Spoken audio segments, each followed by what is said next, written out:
Aleluia. A Deus seja a glória, amém? Que testemunhos maravilhosos, especialmente quando está passando por algo assim. Você sabe, no momento que Deus te toca, você fica grato por que ele fez.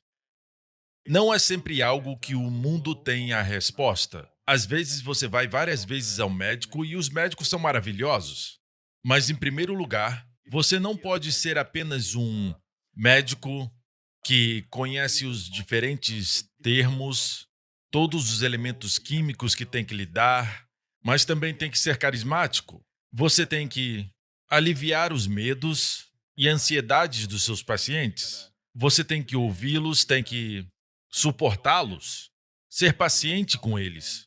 Agradecemos a Deus pelos médicos. Eles estão lutando contra os mesmos inimigos da humanidade, que Deus odeia. E essa é a verdadeira batalha. Amém? Não é uma luta contra pessoas, mas é contra esses inimigos.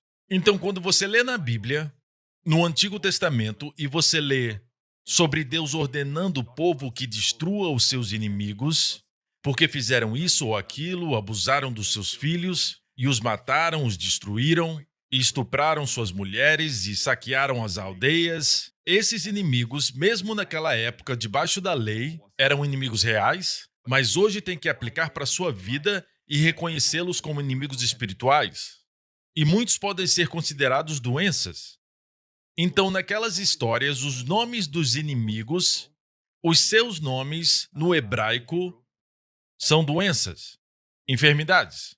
Então, Deus te ensina no Antigo Testamento como destruí-los. Amém? Porque 2000 anos atrás, Jesus foi pendurado na cruz. E pelas suas pisaduras, nós fomos curados. Uma das razões pela qual Jesus passou pelo flagelo antes de ir para a cruz foi porque a maioria dos animais sacrificados eram primeiro mortos e era de uma forma humana, da maneira que Deus ordenou.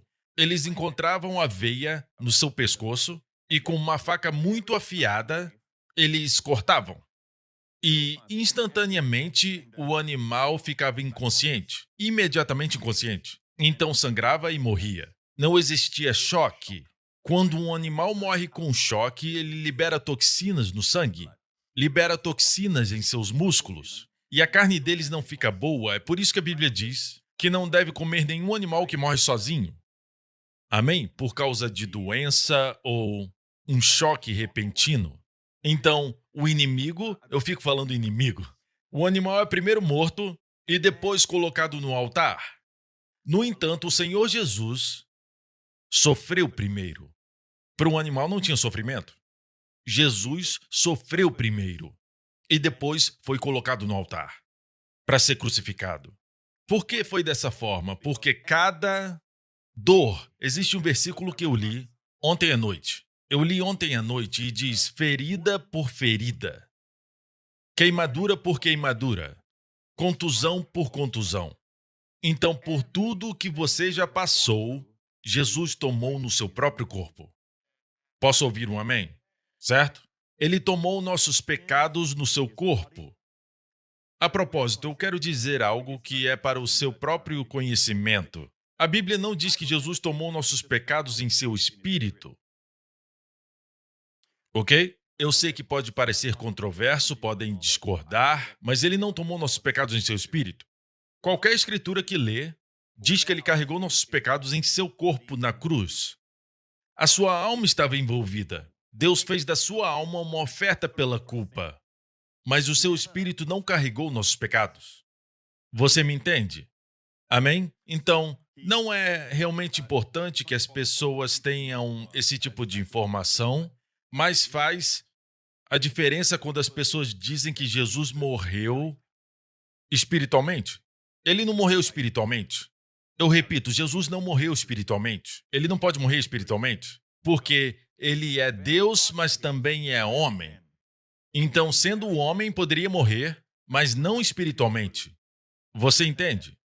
Eu não vou entrar nisso, mas existe um grande debate com as pessoas que acreditam que Jesus morreu espiritualmente. Mas o importante é isso. O animal que era colocado no altar, eles primeiro esfolavam o animal. Eles removiam a pele, removiam o pelo e depois removiam a pele, expondo as partes internas. Depois colocavam no altar e se tornava uma oferta queimada. Veja, quando Jesus foi pendurado na cruz, suas costas e frente estavam completamente ensanguentados. Não podia ver a pele. Na verdade, em um salmo messiânico, literalmente diz assim: meus ossos me encaram. Está no Salmo 22. Eles me encaram com desprezo. Então foi o flagelo que causou sua pele ser arrancada dele. Ele foi esfolado antes de ir para o altar. Não esqueça que ele também era homem. Como um homem, ficou cansado. Como um homem, sentia dor. Só porque Deus tomou forma humana, não quer dizer que ele usou sua divindade, certo? Para parar o sofrimento no seu corpo, ou em suas emoções ou mente. Ele nunca usou a sua divindade para impedir que ele se tornasse um homem completo. Você entende? A única coisa que eu quero que saiba é que ele não morreu espiritualmente. Ele disse ao Pai: em tuas mãos eu entrego o meu espírito. Mas sua alma desceu para um lugar chamado Seol, o lugar dos que partiram. Quando Jesus disse está consumado, estava terminado. Jesus não foi para o inferno para terminar a obra da redenção. Ele foi para o inferno para proclamar a obra da redenção. Amém? Então temos uma bela verdade no livro de Deuteronômio 25. Nos diz assim, versos 1 ao 3, quando houver contenda entre alguns e vierem a juízo, para que os juízes o julguem, ao justo justificarão e ao injusto condenarão. E será que se o injusto merecer açoites, o juiz o fará deitar e o fará açoitar diante de si quanto bastar pela sua injustiça por certa conta. 40 açoites lhe fará dar, não mais, para que porventura se lhe fizer dar mais açoites do que estes, teu irmão não fique envilecido aos teus olhos. Isso era uma lei judaica. Muitas coisas eram diferentes entre a lei judaica em termos do flagelo, comparado com o flagelo romano. O flagelo romano era diferente do judeu. Na lei judaica, o homem era deitado no chão e então era açoitado. E quando o açoitavam, não era com um chicote de 9 pontas, certo? Era uma alça que você segurava. Eu falo do chicote romano. O chicote romano era como um polvo e cada fio tinha um gancho, como um anzol, e tinha ossos esmagados e bolas de metal. Isso era apenas um dos fios. Então, quando um desses fios batia em você, e já era doloroso o suficiente, mas quando todos aqueles fios agarravam nas suas costas, ficavam presos na sua carne, e quando puxavam, arrancavam a carne. Você está entendendo? Certo? Assim era o flagelo romano, e eles encontraram essa lei. Os romanos também davam 40 açoites. Os romanos davam 40 açoites. Eu não sei por que falam 39, que é uma ideia judaica. Os romanos não obedeciam à lei judaica, embora respeitassem. Quando açoitaram Jesus, eles respeitaram que estavam em Israel. Mas eles usavam a sua própria arma, o seu próprio chicote. Eles não usavam um instrumento judaico, que na verdade era um chicote bem leve, uma espécie de cajado. Ok? Então Jesus passou por isso 40 vezes. Recebeu 40 açoites, e não se esqueça que um açoite fazia o chicote ficar agarrado.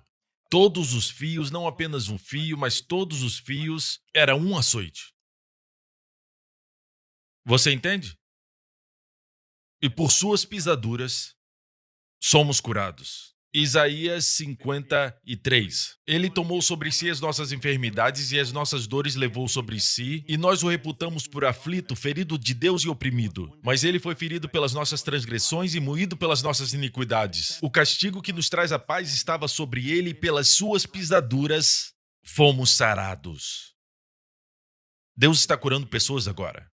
Pelas suas pisaduras fomos sarados. Isso é interessante porque quando foi transferido para o Novo Testamento, o apóstolo Pedro, que ficou chorando de longe Ele viu o flagelo, viu o castigo. Ele citou isso de Isaías na sua epístola. 1 Pedro 2. Levando ele mesmo, se referindo a Jesus. Eu amo essa expressão, levando ele mesmo. Em Isaías diz que ele tomou sobre si as nossas enfermidades, porque o Senhor mesmo descerá do céu. Ele mesmo, ele entregou a si mesmo por nossos pecados. Amém? Foi ele mesmo, irmãos.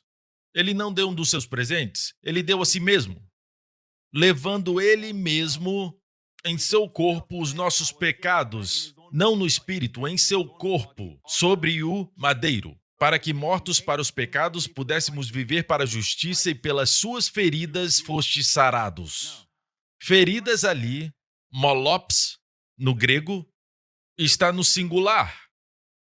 Feridas deveria ser plural. Como em Isaías, pisaduras está no plural. Pelas suas pisaduras. Em Isaías é a palavra kavurá. Certo? Kavurá. O plural, kavurot. Por suas pisaduras somos sarados. Mas no Novo Testamento diz, pela sua ferida fostes sarados. Nós sabemos que o grego é uma língua muito exata, mas quando o Novo Testamento foi escrito, Alexandre o Grande já havia conquistado todo o mundo conhecido daquela época, e a Bíblia fala sobre Alexandre o Grande nas visões do profeta Daniel. Quando Daniel estava em cativeiro na Babilônia, o profeta Daniel, um homem ainda jovem, teve uma visão e viu Alexandre o Grande. Naquela época ele estava sob o governo do rei Nabucodonosor, e foi o rei Nabucodonosor, o rei da Babilônia, que foi para Israel levá-los cativos. E o rei Nabucodonosor viveu muito antes da época de Alexandre o Grande. Após o domínio babilônico, veio o Império Medo-Persa. Não vieram os gregos ainda. Foi só depois do Império Medo-Persa que veio o Império Grego. E um homem jovem, um jovem da Grécia, reuniu um grupo de homens que serviam seu pai, de diferentes aldeias, eles vieram de aldeias. É uma história heróica, ele era jovem. E ele começou a conquistar o Império Medo-Persa. Então, a partir daí, você descobre que eles espalharam não apenas a sua cultura grega, mas também a sua língua, o grego.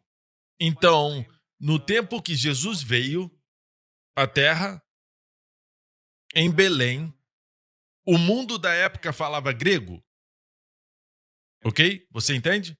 E o apóstolo Paulo usava o grego de uma forma que era incrível, conhecia muito, e o grego é uma língua muito exata. Você diz, eu amo maçã, e depois vira e joga fora. Você diz, eu amo a minha esposa, e ela pensa, como a maçã, que acabou de jogar fora? Mas no grego existe a palavra eu eros a maçã. Eu ágape você. Ágape é amor altruísta. Mas eu gosto fisicamente disso. Eu gosto do gosto disso.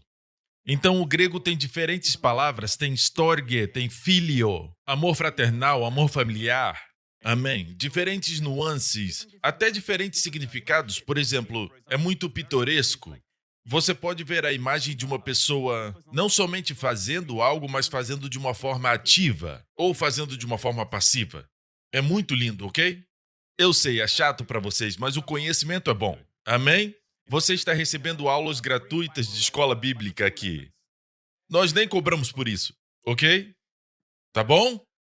Então, devemos entender que o grego é bem exato. Por que é usada a expressão por suas pisaduras? Os judeus usavam essa expressão para descrever algo violento, algo terrível, e eles usavam plural. Mas nesse caso não podemos dizer isso porque está no grego e o grego é muito exato, a não ser que estivesse usando o hebraísmo.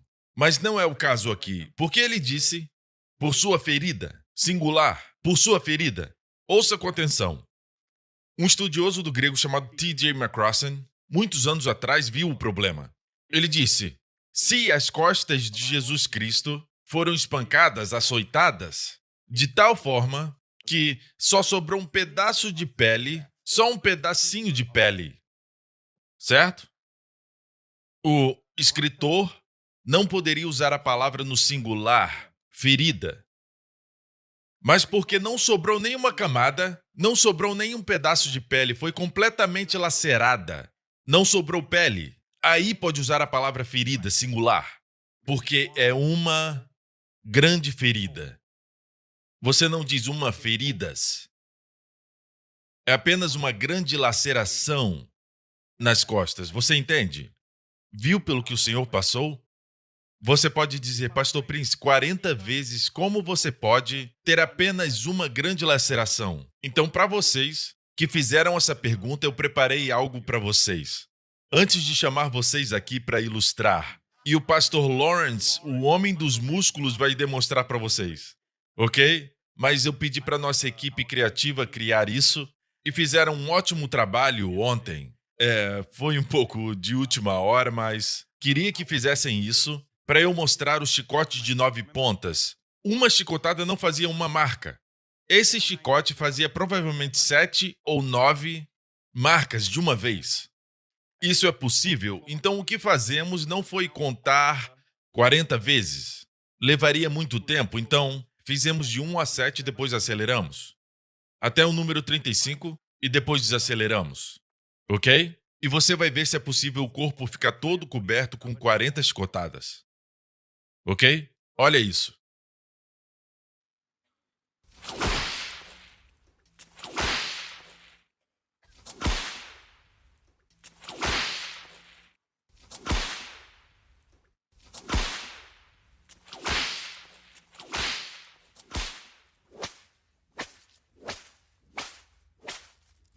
Nós aceleramos aqui. 20 agora, metade. E não podemos dizer que foi apenas nas costas. Eles chicotearam na frente também.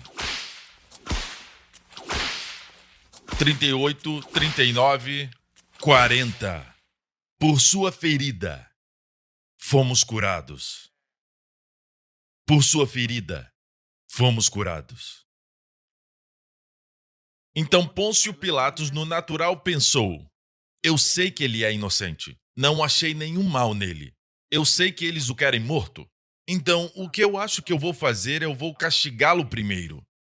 Um flagelo romano. Então, quando eles o verem completamente dilacerado, eles provavelmente vão ficar movidos e vão deixá-lo ir. Ele não achava que iam gritar crucifica-o. A maioria das pessoas ou era flagelada ou crucificada. Jesus foi flagelado e crucificado. Você entende agora por que ele não pôde carregar a cruz? Ele caiu porque ele não pôde mais suportar nas costas. Nós nem mostramos os ossos aqui. Não mostramos as artérias. Nós não mostramos a vértebra de Jesus. Muitas vezes no flagelo, eu já li relatos históricos sobre isso, de que dava para ver até os órgãos internos. Por sua ferida somos curados. E Deus está curando pessoas agora. O preço foi pago não é porque você é bom, não é porque você fez algo bom, mas é porque ele foi ferido por você. E por sua ferida somos curados. Amém? Você não precisa ter a aparência de velho. Eu estive no Japão algum tempo atrás, e no Japão tem senhoras com 70, 80 anos que têm cabelo azul, cabelo verde, sabe? E elas têm até boa aparência. Alguns dizem, mas eu acho isso muito inapropriado. É por isso então que você parece um velho? Você gosta de reclamar. Pessoas com 40, 50 anos envelhecem muito rápido. Já notou isso? Aqueles que reclamam. A palavra hebraica para reclamar significa permanecer. A palavra reclamar ou murmurar significa passar a noite. Murmurar, passar uma noite. Quer dizer que se você tem um problema e reclama sobre ele, quer dizer que vai passar a noite com ele. Vai demorar, vai ficar ali como as rãs de Faraó. Certo? Moisés perguntou, quando você quer que Deus te livre das rãs? Ele disse, amanhã. Brilhante. Ok, glória a Deus. Obrigado, Jesus. Vamos voltar para a palavra de Deus. Você já conseguiu notar aqui? Diz, pois vocês eram como ovelhas desgarradas. Depois que ele falou sobre ser curado pelas suas feridas, diz, vocês eram como ovelhas desgarradas, mas agora se converteram ao pastor e bispo de suas almas. Eu amo essa ilustração porque é uma figura do pastor e seu rebanho. Muitos anos atrás, o Senhor falou comigo e disse, que a figura principal que ele se apresenta, não esqueça que foi ele que escreveu o livro. Ele tem muitos secretários, mas foi ele que ditou e eles apenas escreveram. De todas as figuras que Deus usou, de todos os animais que ele usou, de todas as profissões que ele colocou nessa terra, a que ele ama mais é a do pastor. A imagem mais usada na Bíblia é a do pastor. Se você entende como um pastor trabalha com as suas ovelhas, você pode ser um bom líder. Por isso, Davi foi um bom líder. Ele entendia como cuidar de um rebanho. Ele sabia quando derramar o óleo quando estavam feridas. Sabia quando estavam com fome, quando precisavam de proteção. Sabia quando uma se perdia. É por isso que aquele gancho no seu cajado, sabe aquela volta no cajado? É para levantar. Uma ovelha que cai entre as fendas, perto de um penhasco, ele não pode chegar perto, mas usa o seu cajado. Aquele gancho no seu cajado. É por isso que ganchos nos cajados são sempre bons para algo. Você entendeu? Você vai entender, certo? De qualquer forma, o fato é que a figura aqui é do pastor. E isso não é lindo? Se voltarmos para Isaías, Isaías fala isso. Ele diz, pelas suas pisaduras fomos sarados. Todos nós andamos desgarrados como ovelhas. Cada um se desviava pelo seu caminho. Mas o Senhor fez cair sobre ele a iniquidade de nós todos, ou seja, a punição pelos nossos pecados. Deus fez cair sobre Jesus a iniquidade de nós todos. Se você lê isso, parece um pouco negativo. Nós todos, ninguém sobrou. O pecador moral, o pecador perverso, judeu, gentio, todos nós como ovelhas nos desviamos. Mas voltando para Pedro, ele diz o quê? Porque éreis ovelhas desgarradas, mas agora tendes voltado ao pastor e bispo da vossa alma. Pastor é aquele que alimenta, bispo em grego significa supervisionar. Alguém está cuidando de você. Você se alegra que tem alguém cuidando de você? Ou seja, eu queria que vocês soubessem que isso não é um imperativo no grego. Não é a voz imperativa, não diz você deve voltar ao pastor da vossa alma. Não, está na voz passiva. Está dizendo que não é pelo seu trabalho, você foi trazido de volta ao pastor e bispo da vossa alma. Eu creio que existe uma chave para a sua saúde, do Senhor, saúde divina, é que você deve se sentir como uma ovelha. E o Senhor é o seu pastor. E saber cada vez mais que Ele é seu pastor e também que Ele está te supervisionando. Viva a sua vida sabendo que Deus está cuidando de você, de que você não é vulnerável. Você não está desprotegido. Você não está inseguro. Você tem um pastor, um bom pastor que tomou os açoites por você. Ele cuida de você. Quando você voltar para o trabalho segunda, amém? Não sinta como, eu fui para a igreja ontem, foi muito divertido, foi ótimo, mas eu sinto que eu estou enfrentando um mundo ameaçador. As pessoas não se importam comigo, elas só se importam consigo mesmas. Elas só se importam com você se você pode oferecer algo a elas. Eu me sinto inseguro, me sinto frio, me sinto solitário. Muitos jovens, quando entram no serviço militar, eles se sentem assim. Eu lembro que eu me senti assim, que é um mundo frio. Mas se você perceber que o Senhor está com você, cuidando de você, Ele vai te dar favor. Quando José estava na prisão, ele sabia que o Senhor cuidava dele. Amém? O Senhor o amava. Você vai ficar bem. Vai ficar bem. Não se esqueça. Em Isaías vai de por suas pisaduras fomos curados e vai direto para ovelhas. Tendes voltado ao pastor e bispo da vossa alma. Tenha isso em mente, existe um segredo aqui. Isso veio a mim forte, anos atrás, quando o Senhor me disse, estude sobre o pastor. Eu tenho vários ensinamentos, DVDs, onde eu ensino sobre o pastor, o Salmo do Pastor. O pastor e a ovelha, eu ensino muito sobre isso. Como ele te unge com óleo. O primeiro texto bíblico que o meu filho decorou foi o Salmo 23. Queria que ele aprendesse sobre isso. É um salmo de Davi. Se uma criança sentir que ele te unge, que ele te conforta, prepara uma mesa para você, bondade e misericórdia me seguirão. Se uma criança puder meditar nisso, para ele é mais memorizar.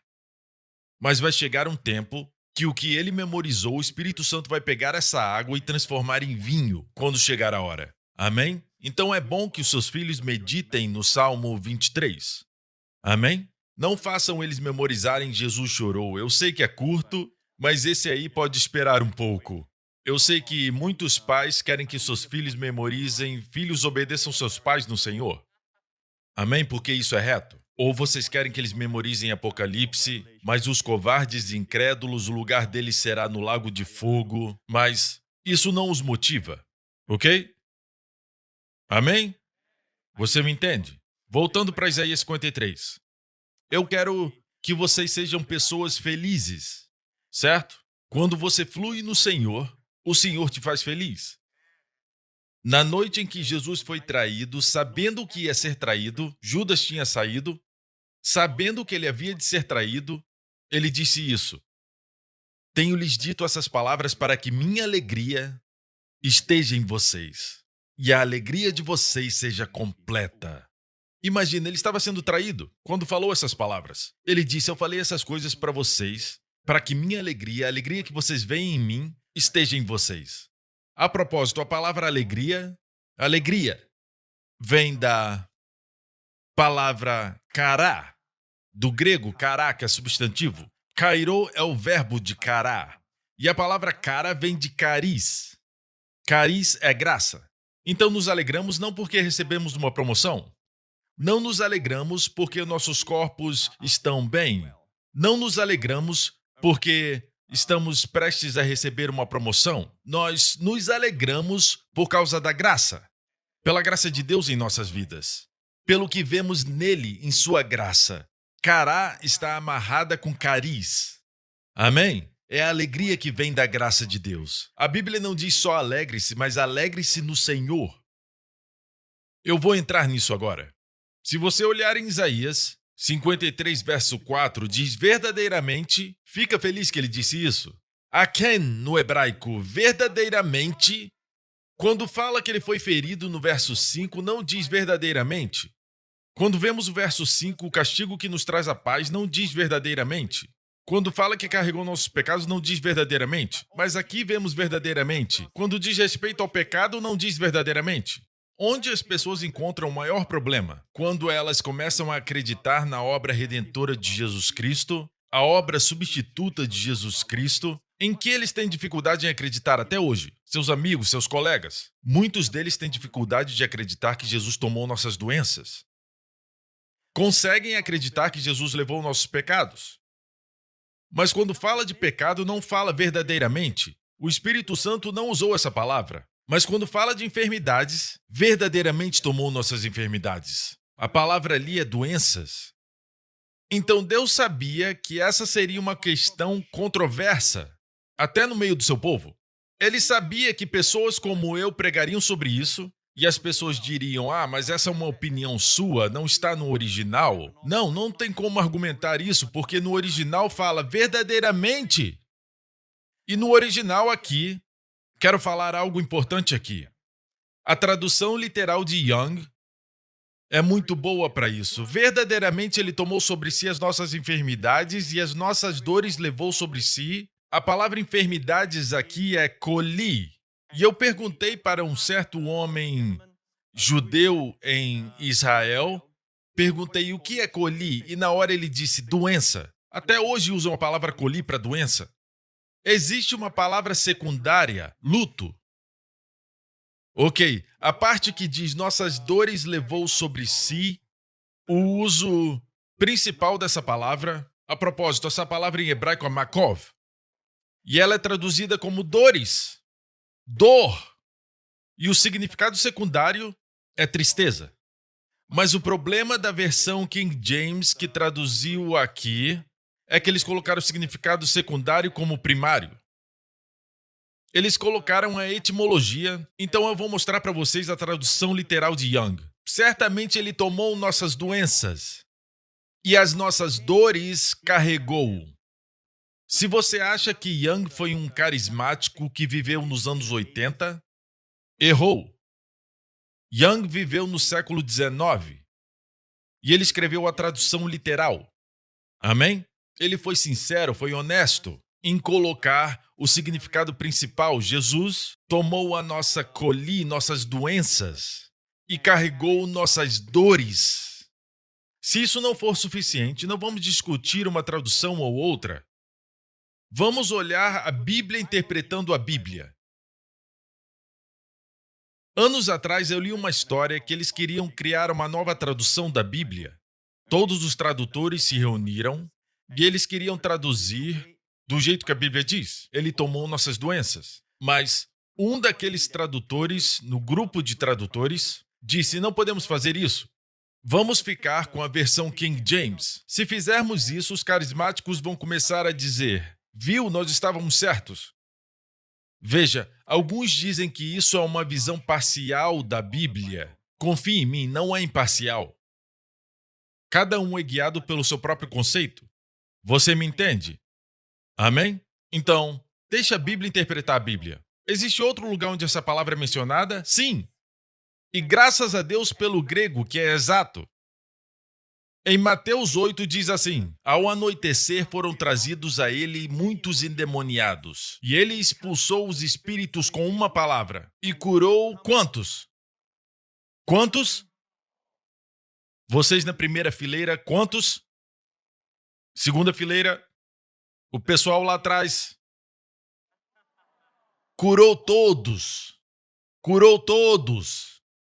Eu não sei de onde vem essa ideia que Jesus deixou de curar alguém. Ele curou todos que vieram a ele. Todos os doentes. E assim se cumpriu o que fora dito pelo profeta Isaías. Ele tomou sobre si, a ênfase é nele. Ele tomou sobre si o quê? As nossas enfermidades. Isso está no grego. Certo? Novo Testamento. A palavra no grego é a mesma, doenças e enfermidades. E levou sobre si as nossas doenças. Literalmente no grego também está no plural, doenças. Então ele, na verdade, está citando Isaías 53, mas Isaías foi escrito em hebraico. Koli Makov. Aqui, literalmente, é enfermidades e doenças.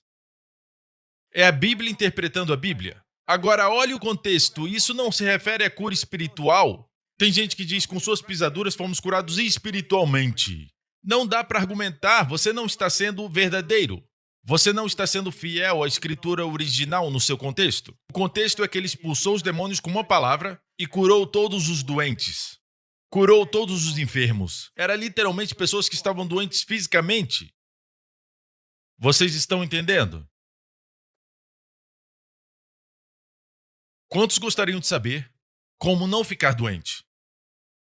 Quantos gostariam desse segredo? Antes de continuar, quero dizer o seguinte: estando em um mundo caído, não podemos nos sentir vulneráveis, temos um pastor nos observando. Não pode se sentir desprotegido, você tem que se sentir protegido. Você está sentado no esconderijo do Altíssimo. Certa vez, quando minha filha Jéssica era bem pequena, eu segurei ela nos meus braços e ela ria muito enquanto estava chovendo. Estava chovendo forte e ela olhava pela janela, olhava para a rua e via pessoas correndo. Pessoas sem guarda-chuva estavam correndo e ela ria muito, ela gostava muito. Estava chovendo bem pesado. Então olhamos pela janela e pessoas estavam correndo e ela dava gargalhadas. Mas você pode dizer: pastor, você levou sua filha para a chuva? Levou ela para o meio da tempestade? Eu não estava na chuva, acabei de dizer. Estava olhando pela janela. Apesar de estar chovendo, estávamos tão perto daquela cena. Poderíamos abrir a janela e tocar na chuva. Mas sabe de algo? Não estávamos na chuva. Nós estávamos no esconderijo do Altíssimo. Quando coisas acontecem, devemos estar em Jesus. Em Jesus Cristo é um lugar quente, um lugar de segurança, um lugar de amor, porque você é altamente favorecido no amado. É um lugar que quando você sai não significa que não existam problemas. Eles existem, mas é como se você fosse a Jéssica e eu olhando para tudo, mas não participando das coisas. Estamos vendo passar, 1000 cairão ao teu lado, 10.000 à tua direita, mas tu não serás atingido. Porque somente com os teus olhos olharás e verás a recompensa dos ímpios. Então você está olhando tudo acontecer, você está lá. Muitos de vocês já foram para países que está nevando, por exemplo, mas você está num café tomando uma bebida quente e você vê as pessoas todas agasalhadas, mas você está seguro, está quente. É isso que significa estar em Cristo Jesus. Então, enquanto nós vivemos a nossa vida, tem uma analogia muito boa. Nós estamos vivendo a nossa vida com os pés na terra, mas na verdade você está em Cristo. Essa é a sua posição. Amém? Então viva a vida protegido, viva a vida num lugar onde você é amado. Amém? Deus cuida de você. Sinta-se seguro, nunca inseguro. Especialmente quando coisas ruins acontecem, o seu chefe está pensando em te mandar embora, ou talvez tenha uma pessoa que está falando mal de você nas redes sociais. Seja o que for que esteja acontecendo, você precisa se sentir seguro, protegido, quente. Jesus disse: os insultos daqueles que te insultam caíram sobre mim. Sabia disso? É uma das obras de Jesus. Os insultos que eram para você caíram em Jesus. Nem receba a dor do insulto. Não quer dizer que não vai ouvir insultos, que não vai ver coisas ruins, mas com seus olhos vai contemplar, mas não vai experimentar. Pelo menos Deus não quer que você experimente. Então nós teremos testes, teremos tribulações, não vão ser agradáveis, mas aquelas coisas que Jesus pagou, doenças, não vamos abrir mão. Mas pastor, e se nós acreditamos na cura e a pessoa ainda morre? Sabe de algo? Não vamos olhar para trás e analisar porque a pessoa não recebeu, nós vamos dizer, ele está agora completamente jovem, completamente saudável, completamente forte, e eles nunca mais conhecerão a infelicidade. Não vão mais derramar lágrimas, nunca mais terão escassez, nunca mais sentirão decepção, nunca mais tomarão remédio. Estão andando em ruas de ouro, onde eles podem ouvir os sons mais perfeitos, mais harmoniosos. Não tem que ouvir a voz do pastor Mark, vão ouvir apenas melodias, eu estou brincando, mas estão ouvindo música celestial. É um lugar maravilhoso, é onde eles estão. Mas está no caixão? Não, aquilo é uma casca.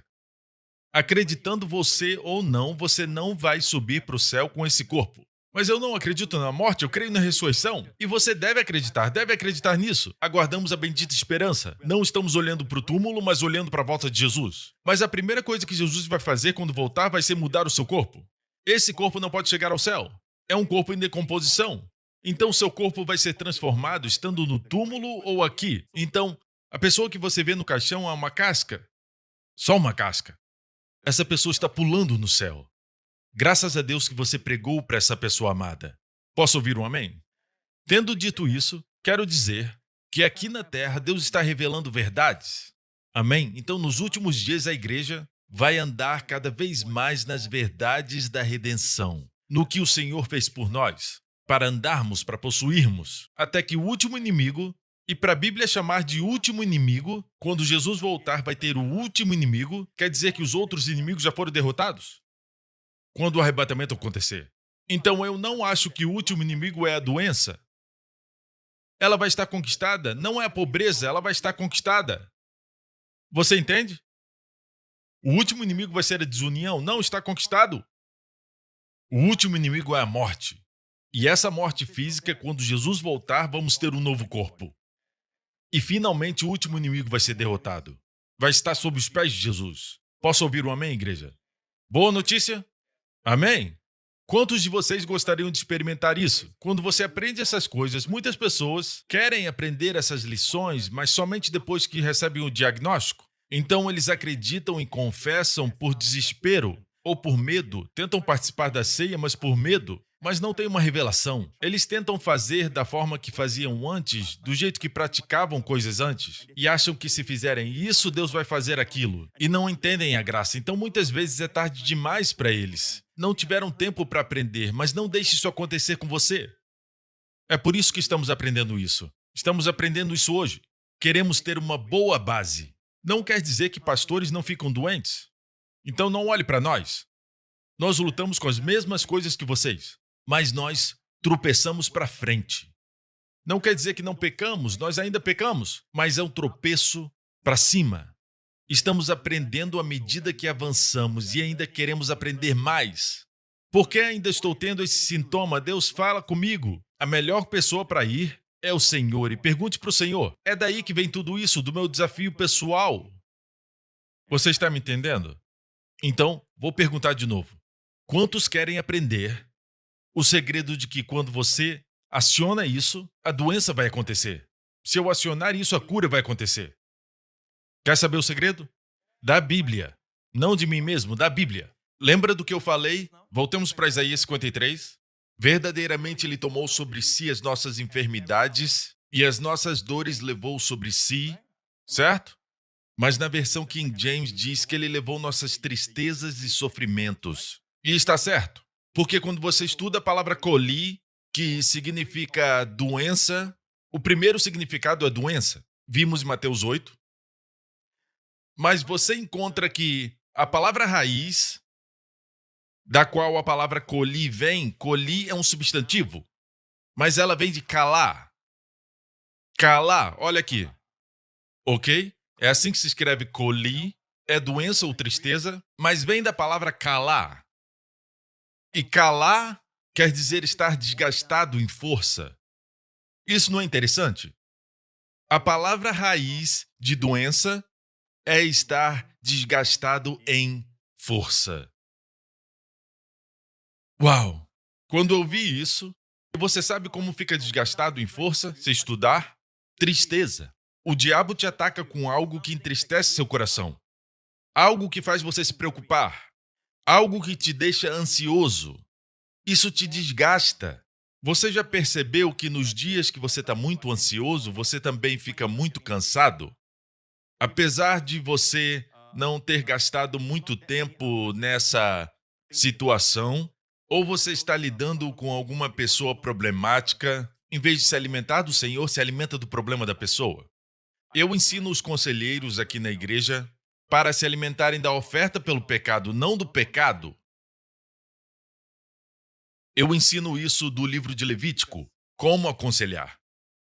No livro de Levítico, o sacerdote comia a oferta pelo pecado, não o pecado. Quando você ouve as pessoas, é fácil você fazer isso. Então, quando alguém vira você, você tem que ver Jesus e a razão por que ele morreu por essa pessoa. Apesar do pecado dessa pessoa ser horrível, é um pecado terrível. O pecado é indizível, mas Jesus levou. Olhe direto para Jesus.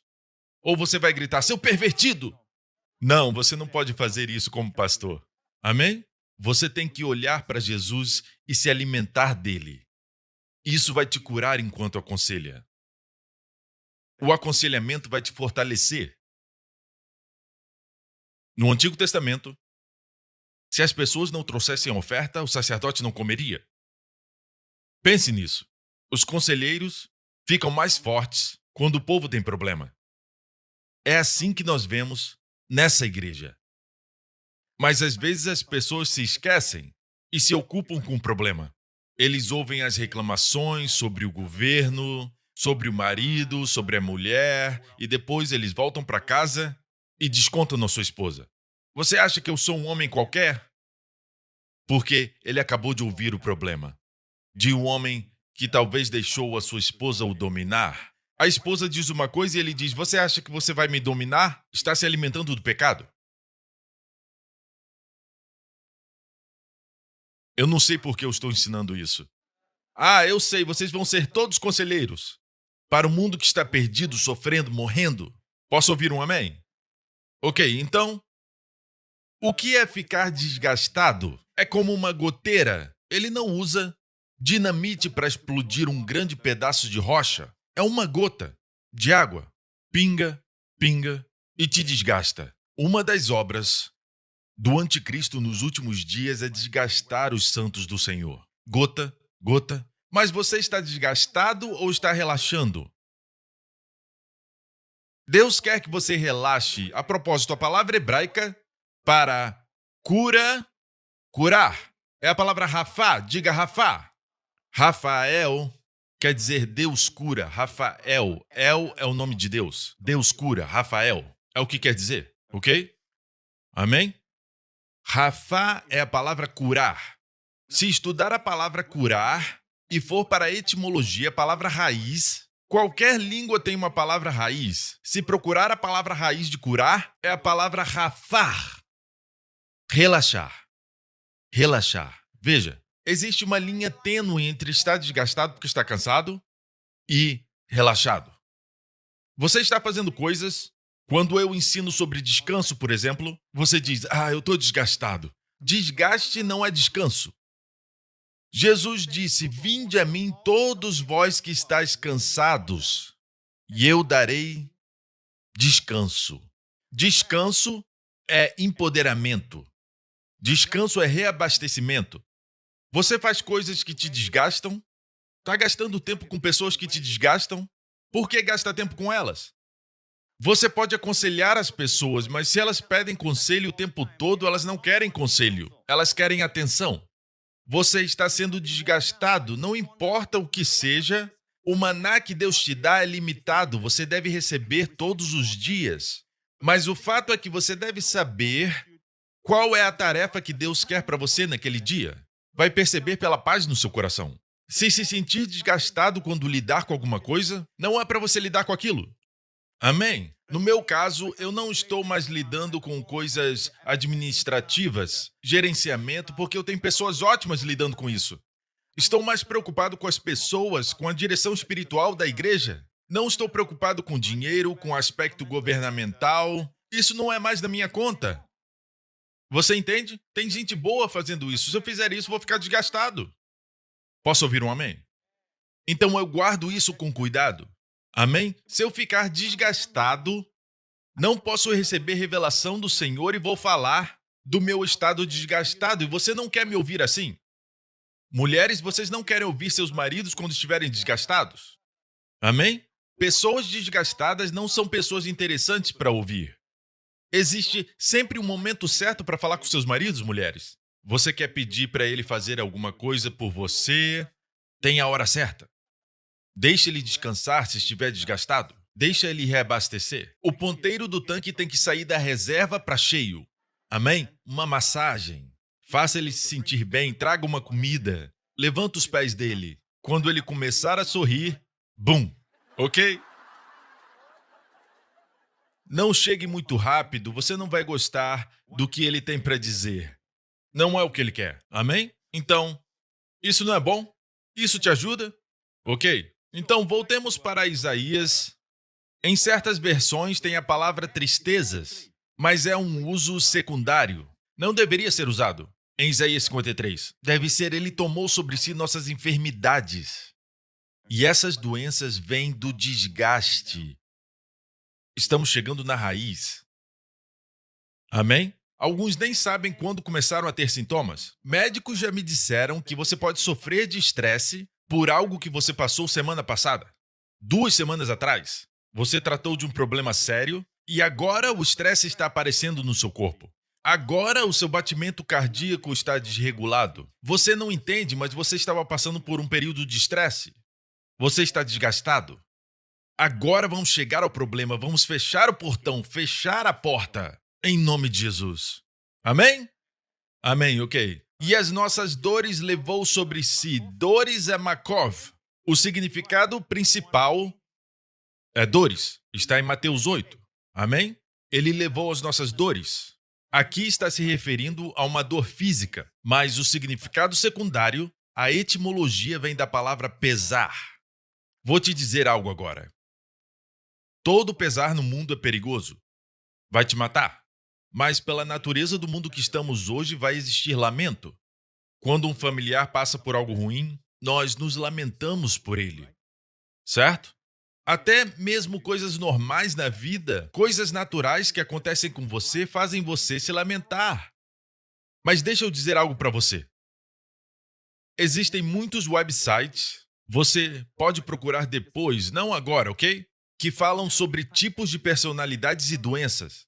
E eles dizem que pessoas que estão deprimidas são pessoas que estão mais sujeitas a doenças. Sistema imunológico baixo.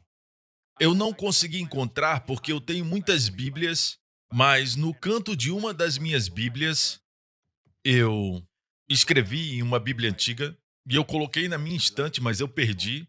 Na primeira página eu escrevi a citação de um médico que disse que mulheres que ele tratou, ele notou uma tendência. Mulheres com câncer de mama ou, sabe, é uma doença muito aguda. Ele disse que geralmente vem depois de uma tragédia em suas vidas, especialmente o divórcio. Veja, quando pensa nisso, a mulher pode até ser uma vítima, mas por causa daquele evento na sua vida, faz com que seu corpo fique desregulado. É um assunto sensível, mas tinha que falar. Você pode ouvir? E a tristeza entra, mas a tristeza do mundo opera a morte. Diz no Novo Testamento. Paulo, pelo Espírito Santo, diz: porque a tristeza, segundo Deus, opera arrependimento para a salvação. Ele está escrevendo para os cristãos. Salvação aqui não é salvação do inferno. Não é você ser salvo de uma vida sem Deus. Salvação aqui deve estar se referindo à cura. Existe tristeza segundo Deus. Se eu digo algo que te machuca, mas você aprende com isso, é tristeza de Deus. Agora sua mente mudou. Você crê certo, você pensa certo. Você crê certo, portanto vive certo. E provavelmente vai ter resultados certos. Entenda que arrependimento é mudança de mente. A tristeza segundo Deus opera mudança de mente que produz sotéria, que produz plenitude, libertação, saúde, certo? Aqui não se refere à salvação do inferno, porque está escrevendo para os cristãos. Mas esse é o tipo de salvação que ninguém se arrepende. Uma vez que experimentar, não vai se arrepender. Ela produz uma mudança de mente. Talvez eu te diga algo, talvez eu fale algo que você não gosta. Quando te aconselho, eu falo algo que você não gosta. Mas se aprender e mudar sua mente, amém? Vai experimentar plenitude, plenitude emocional, plenitude mental. E dessa plenitude você não vai se arrepender. Mas a tristeza do mundo opera a morte. Opa, você ouviu isso? Você ouviu isso? A tristeza do mundo opera a morte.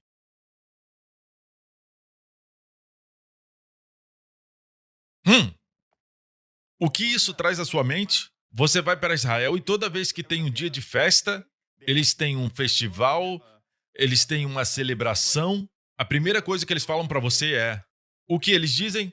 Vem aqui, já está muito tempo sentado. Aperta minha mão. Amém? Hassameach. Certo? Hassameach. Sabe o que quer dizer isso? Quer dizer, não é apenas parabéns, é seja alegre, tenha bom ânimo, seja alegre, como a palavra em grego kará, que vem de cariz, graça, certo? Tenha alegria, sameach. Provérbios 17, verso 22 diz: o coração alegre serve de bom remédio. O coração alegre serve de bom remédio. Você acha que Deus está brincando? É um remédio que não é químico. Não tem químicos, não tem efeitos colaterais. Pode causar visão embaçada, lábios secos, sua cabeça vai virar às vezes, sabe? Vai causar crescimento anormal em algumas partes do corpo. E aqui está literalmente se referindo a remédio. O coração alegre, e alegre é sameach. O coração sameach, que celebra, que se regozija, feliz. Eu não gosto dessa ideia de ficar feliz sem motivo nenhum. O seu motivo para sameach, o seu motivo para se alegrar, não é bíblico. Se você está esperando que coisas aconteçam, se está esperando que as coisas aconteçam exatamente do jeito que quer, e aí vai ficar feliz, você nunca será feliz. Porque as coisas nem sempre acontecem do jeito que você quer que aconteçam. Ok? Aí nunca vai ficar feliz o tempo todo. Mas se é independente dos acontecimentos, é uma alegria interna. A Bíblia diz o seguinte: Paulo escreveu de uma cela de prisão. A carta mais alegre. Pode perguntar para qualquer estudioso da Bíblia e perguntar qual é a carta mais alegre de Paulo. Vão dizer Filipenses. A palavra alegria aparece mais do que em qualquer carta que escreveu. E ele estava escrevendo da prisão. Ele escreveu: alegrem-se no Senhor. Outra vez digo: alegrem-se. Alegrem-se. Sabe por que isso aconteceu comigo? Para que a sua alegria aumente. Ei, pessoal, alegrem-se. Escreveu de novo: alegrem-se no Senhor. Outra vez digo: alegrem-se. Deixa eu parafrasear aqui para você entender. Para eu escrever isso de novo para vocês, não é cansativo para mim e é uma segurança para vocês. Como você se alegra? Ele repetiu tanto que eu acho que ele pediu desculpa. Escrever para vocês as mesmas coisas não é cansativo para mim e é uma segurança para vocês. Alegrem-se no Senhor. Alegrem-se aonde? Nos acontecimentos? Não. No Senhor. No Senhor. No seu bom pastor. Se as coisas derem errado, alegrem-se no Senhor. Tenha um coração alegre, não precisa ser igual ao pastor Mark. Não precisa ser assim. Alguns de vocês estão ficando preocupados. Amém? Você não precisa ser igual ao seu colega. Essa pessoa pode ser um pouco irritante, ela fala alto, ri o tempo todo. Eu não estou falando que isso é alegria. Eu acredito que o pastor Mark é alegre. Eu não estou falando disso, mas de alegria no Senhor. Isso libera cura. O coração alegre serve de bom remédio, mas o espírito abatido, o espírito abatido virá secar os ossos. Muitas condições médicas são causadas por ossos secos. Artrite. Todas as ites são inflamações. E não tem mais umidade. O que é envelhecer? É ficar seco. Por que você coloca hidratante? É porque ficou seco. E eu vou te mostrar algo. Vocês estão rindo? O espírito abatido seca os ossos. O que seca os ossos? O espírito abatido. Sabe onde é fabricado o seu sangue? Na sua medula óssea. Certo? Pense nisso. O sangue precisa de água. Beber água não é suficiente. Isso aqui é espiritual. Seca os seus ossos, tudo que entra fica assim. Absorve tudo e fica seco. Moisés, quando tinha 120 anos, é interessante. Você já leu, certo? O que diz em Deuteronômio 34, antes de ele morrer. Era Moisés da idade de 120 anos quando morreu. Os seus olhos nunca se escureceram, nem perdeu ele o seu vigor. Certa vez eu estudei a palavra vigor. Perguntei, o que é vigor natural? Seus olhos não escureceram, nem perdeu o seu vigor. 120 anos! Ei, 120 anos de idade! Seus olhos não escureceram nem perdeu o vigor. Então o que quer dizer vigor? E eu olhei a palavra em hebraico. É umidade. Ele não perdeu a umidade. Olha a tradução literal. A tradução de Young diz assim: nem a sua umidade fugiu. Ah, Pastor Prince, de agora em diante eu vou beber mais água. Você não vai estar seguindo a Bíblia. A Bíblia não diz isso. Um copo de água serve de bom remédio. Não diz isso. Só vai ficar com a bexiga cheia.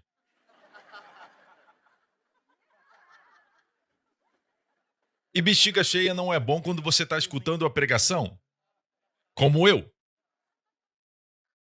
Pastor, posso ir no banheiro? Não, senta. Ainda não terminei. Eu realmente preciso ir. Não, senta. E vocês sabem o que acontece. Viu? Eu falei para o senhor que eu tinha que ir tarde demais. Isso foi uma piada sem graça. Não sei por que eu fico repetindo a mesma piada. A mesma de anos atrás. Ninguém nem ri dessa piada, mas eu gosto de contar. Eu falei que eu tinha que ir. Ok, vamos lá. O que faz os ossos secarem? Voltando a Provérbios, o coração alegre serve de bom remédio, mas o espírito abatido virá a secar os ossos.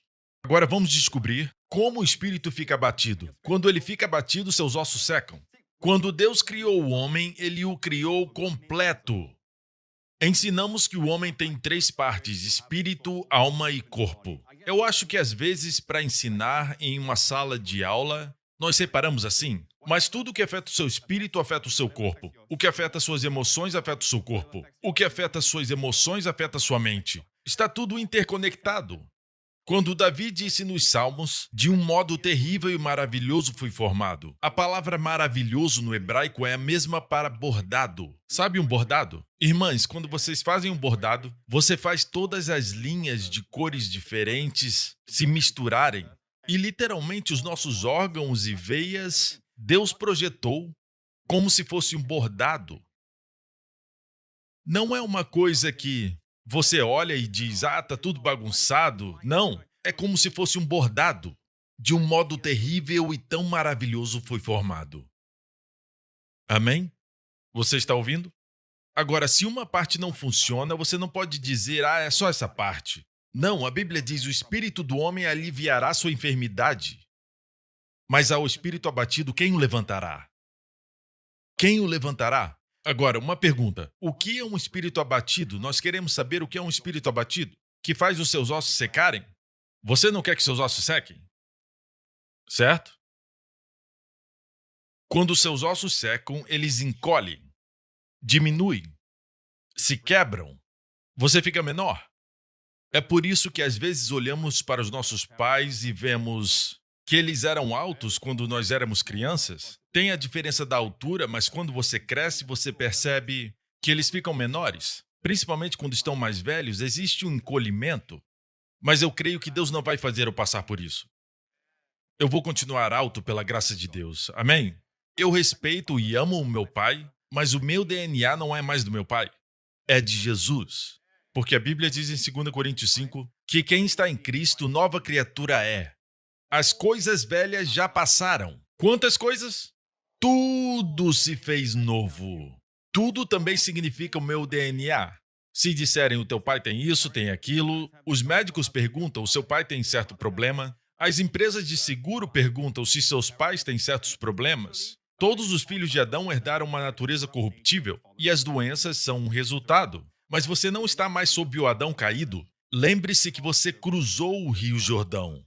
Amém? O primeiro Adão não pode cruzar. Agora você tem o DNA do último Adão. E você tem saúde nesse DNA. Amém? Amém? Eu amo o que Mary Henrique compartilhou sobre a mente, onde ela compartilha que o seu pai tinha um problema na mente e o diabo veio e disse para ela, você vai ficar louca, vai ficar louca. Você vai ser como seu pai. E ela perguntou para o diabo, qual pai? Até hoje, com mais de 80 anos, a mente dela está afiada. Ela ainda está pregando no exterior. Não sei se ela voltou, ela me mandou fotos, é uma mulher incrível. 80 anos e pregando. Você tem que se envolver. Sempre vai ter uma desculpa para não se envolver. Isso ou aquilo, não se envolva agora. Quando serve ao Senhor, a umidade flui. A umidade flui. Você fica aí sentado e comendo, assistindo televisão, escola dos seus filhos, sua mulher, come, dorme. Trabalho, estresse, desgastado. É por isso que está envelhecendo. Se envolva. Se perder a vida por amor de mim, vai encontrá-la. Se tentar salvar a sua vida, vai perdê-la. Se envolva no ministério, se envolva nas missões, se envolva na vida das pessoas. Não seja um observador. Amém? Então, como o espírito fica abatido? E tem gente que diz, pastor, eu tenho um coração alegre. Sabia que na antiga Grã-Bretanha, quando o rei voltava ao castelo, a bandeira sempre estava a meio mastro quando estava fora. Não estava ali, não tinha bandeira. Ok? Na verdade, não tinha bandeira. Mas quando o rei estava no castelo, eles hasteavam a bandeira. Joy is a flag flown high from the castle of my heart, from the castle of my heart, from the castle of my heart. Joy is a flag flown